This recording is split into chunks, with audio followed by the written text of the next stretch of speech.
الان براتون یه مکالمه مثال میزنم که بدونین توی محیط رسمی چطوری خودتون رو معرفی کنین. این مکالمه مربوط به یه خانم و آقاییه که واسه اولین بار همدیگر دیدن و همدیگر رو دارن یعنی خودشون رو دارن به همدیگه معرفی میکنن. همونطور که میدونین به آقا توی آلمان میگن هر و به خانم میگن فراو. اوکی. و دیگه چی اینجا نکته داره که بهتون بگم؟ من الان دارم نویسم هر سلینکی. حالا چرا میگم چون زد توی آلمانی یه چیزی بین ت و س تلفظ میشه، اصلا زد ندارن آلمان. پس چی میگیم؟ هر سلینکی. اوکی، یعنی آقای سلینکی. حالا آقای سلینکی چی گفته؟ گفته گوتن تاگ، mein Name ist Andreas Slinky. گوتن تاگ که تا الان با هم دیگه خوندیم. گوتن تاگ میشه چی؟ روز بخیر. گوتن تاگ، روز بخیر. My name is Andreas Slinky. مثل چیه؟ توی انگلیسی میگه my name is، من هستم، اسم من هستش. اوکی؟ توی آلمان هم ساده ترین معرفی که بخواین داشته باشیم میگن my name is، یعنی اسم من هست. حالا اینجا گفته Andreas Slinky، این آقای اسمش اندراس. فراو گفتم چی میشه؟ میشه خانوم. زدم که گفتیم تلفظ میشه دیگه. و نکته بعدی این که ای آر آخر کلمه اومد، آ تلفظش میکنین. اوکی؟ یعنی میگه فراو سوبا.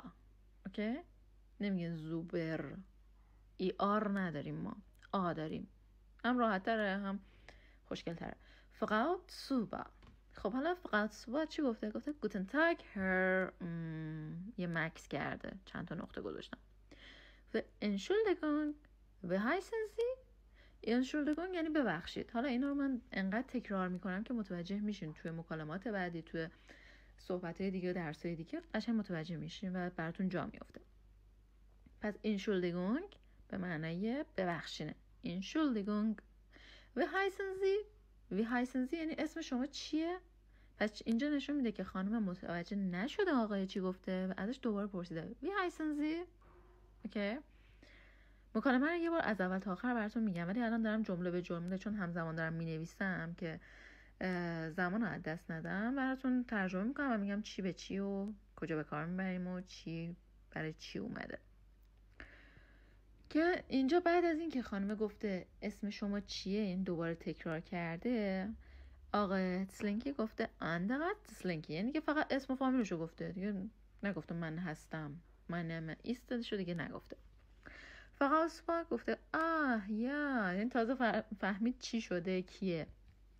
وقتی که متوجه شد گفته گوتن تاگ هر سلینکی، ich bin Michaela Zuba. اوکی؟ گوتن تاگ گفتیم چیه؟ روز بخیر.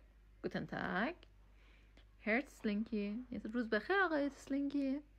ich bin Michaela Zuba، میگه من هستم میشایلا سوبا، یعنی اسم فامیلشو گفته. میکائیل هم نمیگی، ما CHA ش خونده میشه، میشایلا سوبا. اوکی؟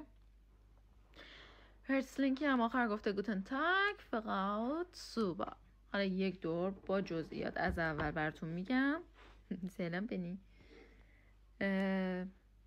متوجه بشین لفظش و نوع بیانتون رو و یه دور هم مکالمه رو کار کرده باشیم. اوکی؟ خب هرتسلینکی چی گفته؟ گفته گوتن تاگ my name is Andreas Slinky. گوتن تاگ هر Entschuldigung, wie heißen Sie? Andreas Slinky. Ja, guten Tag, Herr Slinky. Ich bin Michaela Zuba. Guten Tag, Frau Zuba.